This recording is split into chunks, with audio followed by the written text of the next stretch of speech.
আল্লাহ রসুলের মহাব্বতও থাকতে চায়। এই জন্য দিলকে পরিষ্কার রাখা অনেক গুরুত্বপূর্ণ বিষয়। আর পরিষ্কার থাকে কিসের দ্বারা?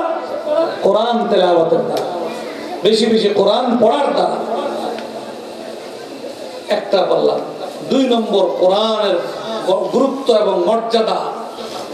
আল্লাহ রাসূল হাদিসের মধ্যে বলছেন, ইন্না লিল্লাহি আহলিনা মিনান নাস।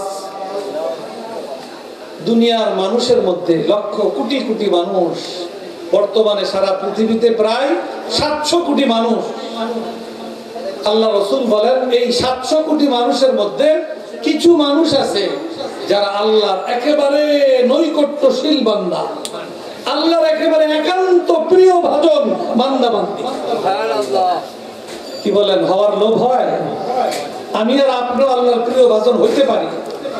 আল্লাহ রাসূল এমন তরিকা বাতলাইছেন, এমন পদ্ধতি বাতলাই দিয়েছেন যে এইটা আল্লাহর প্রিয় ভাজন হওয়ার জন্য অনেক বড় ধনী হইতে হয় না, অনেক বড় জমি জমার মালিক হইতে হয় না, অনেক বড় ক্ষমতার মালিক হইতে হয় না।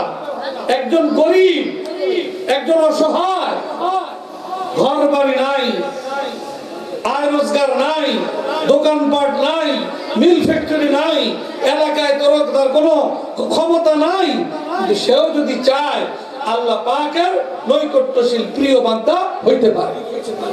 অতএব আমাদের সবারই হওয়ার কি আছে? সুযোগ আছে।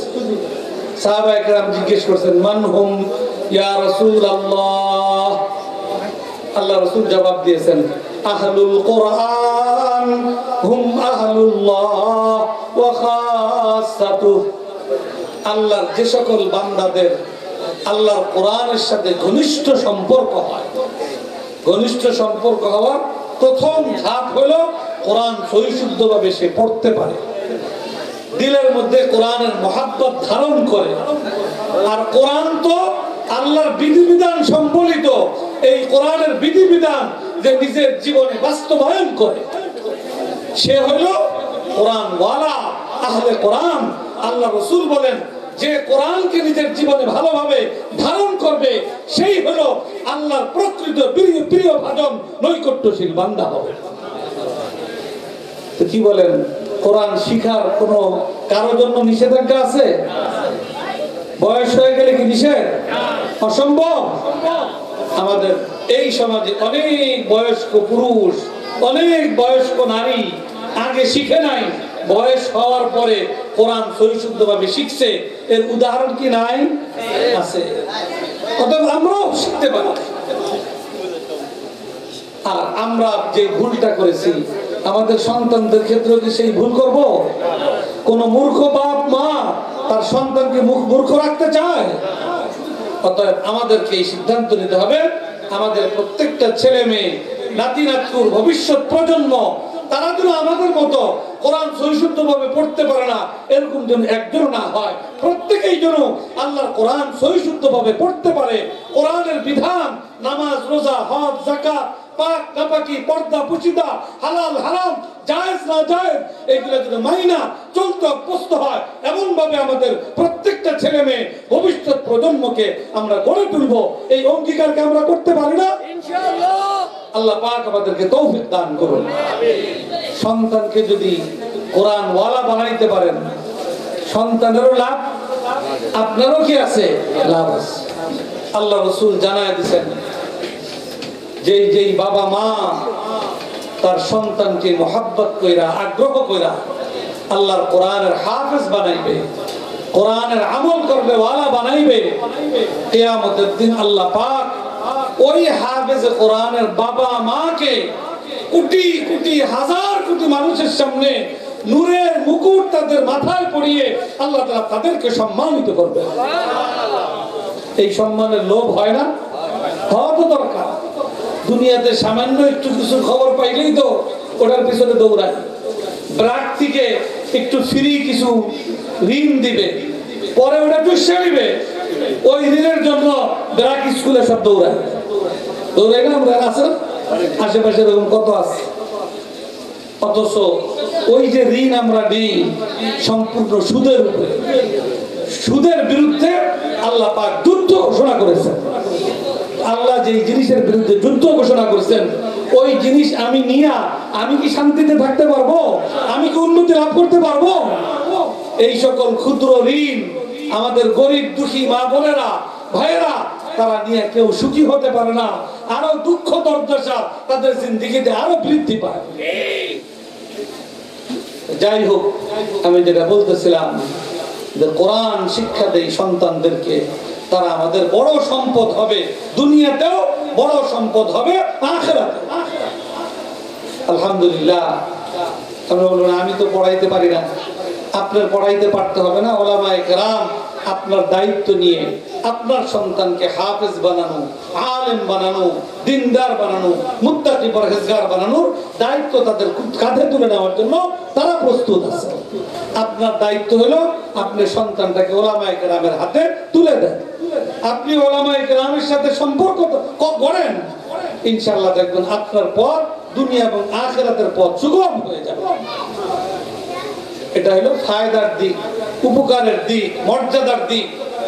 আবার আল্লাহ রাসূল যে কোরআন শিখলো না, সন্তানকে শিখাইলো না, তার জন্য বিভিন্ন রকমের ক্ষতির দিকও বয়ান করেছেন।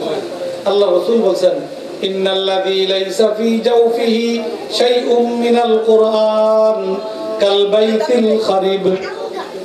যেই মানুষটা আল্লাহর কোরআনের কিছুই শিখলো না, সেই মানুষটার দিল হইল বিরান ঘরের ন্যায়। একটা ঘর যদি পরিত্যক্ত করে থাকে তখন ওটাতে কিসে বাসা বানায়? ভূত, প্রেত, যত খারাপ জিনিস আছে সব ওটার মধ্যে বাসা বানায়। তো যখন কোন মানুষের দিলের মধ্যে কোরআন থাকে না, তো ওইখানে এসে বাসা বানায় কে? শয়তানে এসে বাসা বানায়। তো যেই দিলের মধ্যে শয়তান বাসা বানাইবে, ওই দিলের আর কোনো উন্নতি লাভ করার কোনো সুযোগ আছে? এই জন্য আমরা নিজেরা কোরআন শিখার কোনো বয়স নাই, দিন শিখার কোনো বয়স নাই, নামাজ শিখার কোনো বয়স নাই, রোজা শিখার কোনো বয়স নাই। কবরে যাওয়ার আগ পর্যন্ত শিখার দায়িত্ব। শিখে আমি কবরে যাব, তা আমার কবর হবে জান্নাতের বাগান। আর যদি কবরে যাওয়ার আগে শিখে না যাই, তাহলে কবরটা হবে আমার জাহান্নামের গর্ত। অতএব আমার কবরকে আমি জান্নাতের বাগান বানাইতে চাই না জাহান্নামের গর্ত বানাইতে চাই? করতে চাই? হ্যাঁ, জান্নাতের বাগান বলা তো সহজ, কিন্তু বাগানিতে হইলে খালি বললে কাজ হবে না, করতে হবে অনেক কিছু। এক নম্বরে নিজে কোরআন শিখতে হবে। বলবেন হুজুর বয়স হয়ে গেছে, বুড়া হয়ে গেছি, জিহ্বা মোটা হয়ে গেছে, এখন তো আর আইন উচ্চারণ হয় না, হা উচ্চারণ হয় না, ফা উচ্চারণ হয় না। আল্লাহ রাসূল তাদের সম্পর্কে জানায় দিয়েছেন যে একজন বয়স্ক মানুষ, সে সঠিকভাবে উচ্চারণ করতে পারে না, পড়তে কষ্ট হয়, তারপরেও যদি সে চেষ্টা অব্যাহত রাখে, আল্লাহ রাসূল বলেন তার জন্য ডবল সওয়াব। কিন্তু সব পাইতে হলে চেষ্টা অব্যাহত রাখতে হবে।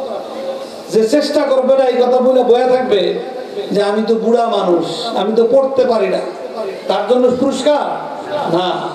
যে বুড়া বয়সে চেষ্টা করবে, আল্লাহ রাসূল বলেন তার জন্য ডবল সওয়াব।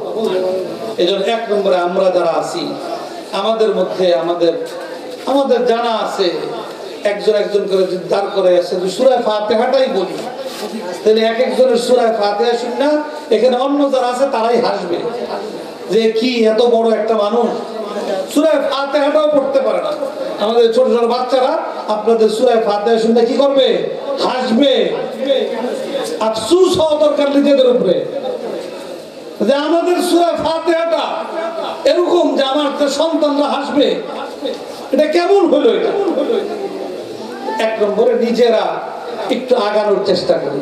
কবরে যাওয়ার আগ পর্যন্তই সুযোগ, কবরে যাওয়ার পর আর কোনো সুযোগ থাকবে না। চাইবো আমি অনেক কিছু, কিন্তু আল্লাহ পাক আর কোনো সুযোগ দিবেন না। এই জন্য নিজেরা বুঝার চেষ্টা করি, বুঝা সেই অনুযায়ী আগানোর চেষ্টা করি। এক নম্বর কাজ। দুই নম্বর কাজ হলো সন্তান সন্ততি আল্লাহ তাআলা আমাকে দিয়েছেন, মালিক বানাইছেন। সন্তানের বাবা মা সন্তানের মালিক নয়, সন্তানের মালিক কে? আমার কাছে আমানত দিয়েছেন, তার কিছু হক এবং দায়িত্ব কর্তব্য আমার কাছে অর্পণ করেছেন। সেই দায়িত্ব কর্তব্যের মধ্যে অন্যতম দায়িত্ব কর্তব্য হলো তাকে আল্লাহ কোরআন শিক্ষা দেওয়া, আল্লাহর দ্বীন শিক্ষা দেওয়া, আল্লাহর বিধানাবলী, নামাজ, রোজা, হজ, যাকাত এগুলা তাকে শিক্ষা দেওয়া, এটা বাবা মার অন্যতম দায়িত্ব, কর্তব্য, ফরজ কর্তব্য। আমরা যারা এই কর্তব্য এখনো পালন করতে পারি নাই, নতুন ভাবে চিন্তা করি। কর্তব্য যদি পালন না করি তাহলে পরিণতি কি হবে ওটাও শুনে না। আল্লাহ কোরআনে বলছে, আল্লাহ পাক বলেন, ওয়াকালু রব্বানা ইন্না আতা'না সাদাতানা ওয়া কুবারানা ফাআদাল্লুনা আস-সাবিলা রব্বানা আতিহিম যি'ফাইনি মিনাল আযাব ওয়ালআনহুম লা'নান কাবীরা। আমি আমার সন্তানকে খুব বড় শিক্ষিত করছি, এমন শিক্ষিত যে আল্লাহকেও মানে না, আল্লাহ রসুলকেও মানে না, কোরআন মানে না, কোরআনের ভুল করে, এত শিক্ষিত হয়েছে। এই যে শিক্ষিত বানাইলো, কে বানাইলো? কে আগায় দিছে? কে? বাবা মা ওই পথে আগায় দিছে। একদম আমেরিকা থেকে ডিগ্রি নিয়ে আসছে। কি ডিগ্রি? আল্লাহকে অস্বীকার করার ডিগ্রি, নবীকে গালি দেওয়ার ডিগ্রি। এই সকল সন্তান যখন কিয়ামতের ময়দান আসবে, তখন আল্লাহ পাকের পক্ষ থেকে ঘোষণা হবে, তোমার দুনিয়ার কার্যকারিতা, কার্যক্রমের কারণে তোমাকে জাহান্নামে যেতে হবে। সে তো বুঝবে আমি তো নাফরমানি করে আসছি, সারা জিন্দেগিতেই নাফরমানির মধ্যে কাটাইছি, আমাকে তো জাহান্নামে যাইতেই হবে। তখন সে আল্লাহর কাছে একটা আবেদন করবে। আবেদনটাই বুঝার চেষ্টা করেন বাবারা, মারা, গার্জিয়ানরা। ওই সন্তান যাকে আপনি নিজে না খাইয়া যাওয়াকে খাওয়াইছেন, নিজে কষ্ট করে কুড়ে ঘরে থাকছেন, তারপরেও তাকে আমেরিকায় পাঠানোর ব্যবস্থা করছেন। আছে না? কত মানুষ আছে, কত বাবা সুদে টাকা নিয়ে ছেলেকে বিদেশ পড়তে পাঠায়, আছে না এই সমাজে? আপনি সুদে টাকা নিয়া আপনার রক্তকে ঘাম বানাইয়া পানি কইরা যে সন্তানকে বড় করছেন, ওই সন্তান সেদিন আল্লাহর কাছে দরখাস্ত করবে, হে আল্লাহ, আমি যে নাফরমান হইয়া বড় হইয়া উঠছি, এই নাফরমান হওয়ার ক্ষেত্রে আমার যেরকম দায় আছে, আমার চাইতে বেশি দায় হলো আমার বাবা মা। অতএব আমার আবেদন হইল, আমি তো জাহান্নামে যাব, তবে আমার বাবা এবং মাকে, আমার গার্জিয়ানকে কমপক্ষে আমার চাইতে দ্বিগুণ শাস্তি দেওয়ার ব্যবস্থা করো। কি বলেন, কেমন লাগবে তখন? সন্তান আমার সামনে যদি বলে যে একে ডবল শাস্তি দেওয়া দরকার, তাহলে কেমন? এটাই তো বড় একটা শাস্তি। এটা আল্লাহ, এটা আমার বানানো কথা না, কোরআনের কথা। রব্বানা আতিহিম যি'ফাইনি মিনাল আযাব, একদম শব্দের অর্থ, হে আল্লাহ, তুমি এদেরকে ডবল শাস্তি দাও, ডবল, তিন ডবল শাস্তি দাও। অতএব আমাদের প্রত্যেকের কর্তব্য, এক নম্বরে আল্লাহ তাআলা কোরআনের অন্য আয়াতে বলছেন, ইয়া আইয়ুহাল্লাযীনা আমানু কু আনফুসাকুম ওয়া আহলিকুম নারা।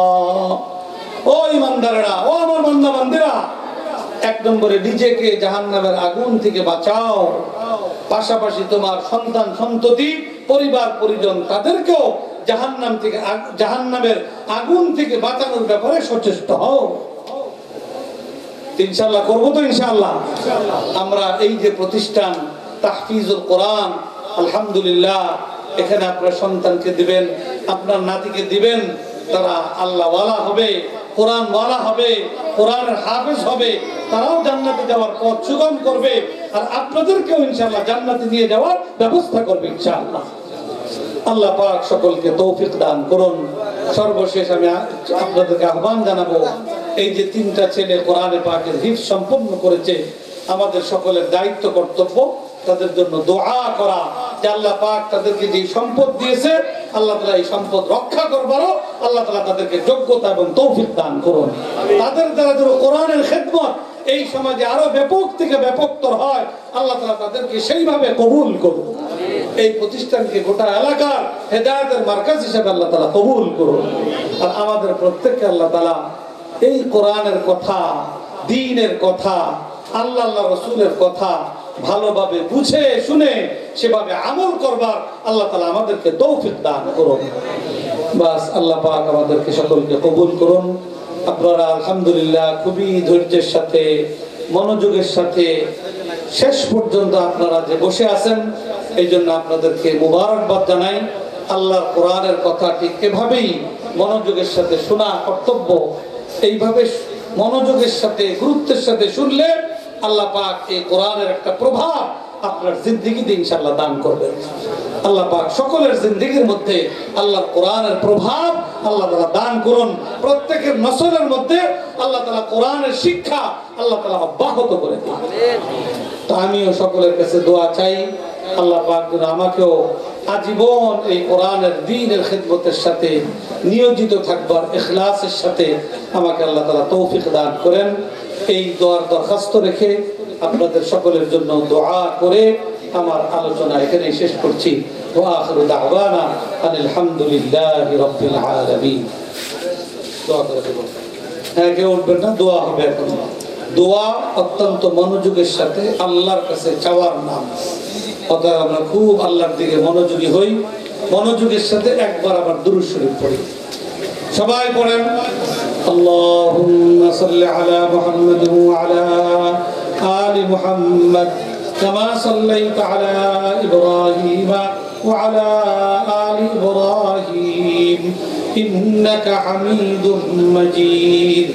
আল্লাহুম্মা বারিক আলা মুহাম্মাদ ওয়া আলা আলি মুহাম্মাদ কামা বারাকতা আলা ইব্রাহিম وعلى آل إبراهيم إنك حميد مجيد। আর একটা দাওয়াত আমাদের মাওলানা আতাউল্লাহ সাহেব ওনার বয়ানের মধ্যে দিয়েছেন যে আমাদের ঈমানের একটা গুরুত্বপূর্ণ অংশ হলো রাসূল পাক সাল্লাল্লাহু আলাইহি ওয়াসাল্লামকে সর্বশেষ নবী হিসেবে বিশ্বাস করা। এই বিশ্বাসের বিপরীত যদি কেউ ভিন্ন কোনো বিশ্বাস আমাদের সামনে আনে, তারা মুসলমান থাকবে না কাফের? কাফের। আমাদের এই বাংলাদেশেও এক দল আছে যাদের নাম হলো কি কাদিয়ানি। তারা মির্জা গোলাম আহমদ কাদিয়ানি। কেউ আল্লাহর নবীর পরে নবী মানে। নবীর পরে কেউ নবী মানলে সে মুসলমান থাকে, মুমিন থাকে না কাফের হয়? সে কাফের। সারা দুনিয়ার উলামায়ে কেরাম তাদেরকে কাফের হিসাবেই ফতোয়া দেয়, সাব্যস্ত করে। কিন্তু অত্যন্ত দুঃখজনক, আমাদের 90% মুসলমানের দেশ, যেখানে প্রেসিডেন্ট, প্রধানমন্ত্রী, প্রধান উপদেষ্টা যা কিছু আছে সব 98%, 99% মুসলমান হওয়া সত্ত্বেও ইসলামের এই গুরুত্বপূর্ণ বিষয়টাকে রাষ্ট্রীয়ভাবে তারা স্বীকার করে না। যার কারণে কাদিয়ানীরাও মুসলমান নাম ধারণ করে, মুসলমানদের পরিভাষা ব্যবহার করে সাধারণ মুসলমানদেরকে বিভ্রান্ত করা, ঈমান হারা করা ষড়যন্ত্র চক্রান্ত অব্যাহত রাখার সুযোগ পাচ্ছে। এই সুযোগ অব্যাহত থাকতে দেওয়া যায়?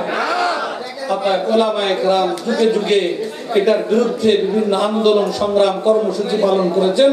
সেই ধারাবাহিকতায় আগামী 15ই নভেম্বর শনিবার ঐতিহাসিক সোহরাওয়ার্দী উদ্যানে আন্তর্জাতিক খতমে নবুয়ত মহাসম্মেলন ইনশাআল্লাহ অনুষ্ঠিত হবে। এটা একটা ঈমানী সম্মেলন।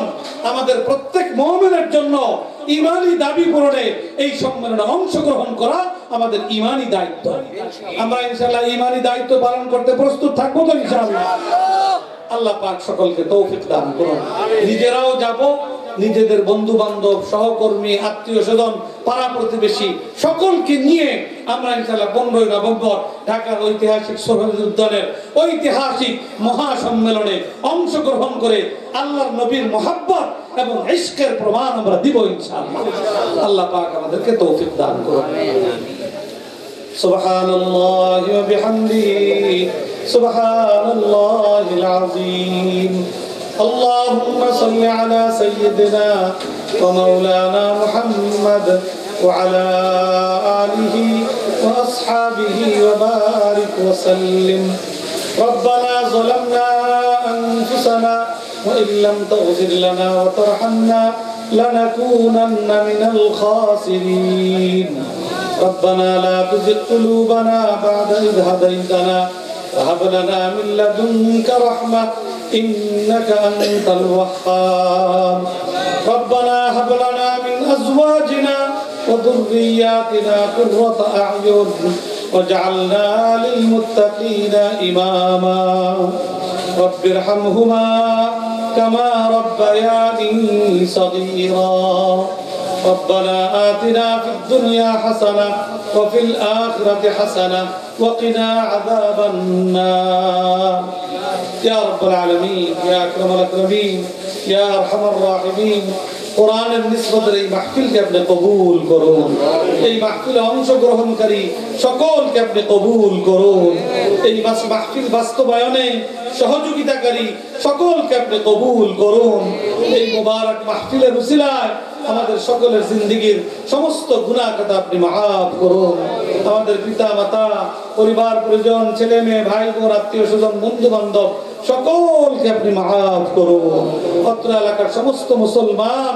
নারী পুরুষকে আপনি মাফ করুন সারা দুনিয়ার সমস্ত মুসলমান নারী পুরুষকে আপনি মাফ করুন আমাদেরকে ভবিষ্যৎ জীবনে গুনাহ মুক্ত জীবন যাপন করবার তৌফিক দান করুন আমাদের সমস্ত নেক আমলগুলোকে আপনি কবুল করুন বেশি বেশি নেক আমল ইখলাসের সাথে আমাদেরকে করবার তৌফিক দান করুন আপনার দেওয়া মহা নিয়ামত কোরআনের নিয়ামতকে যথাযথ কদর করবার তৌফিক দান করুন আমাদের কম বয়সী বেশি বয়সী যুবক যুবতী সকলকেই কোরআন সহি শুদ্ধভাবে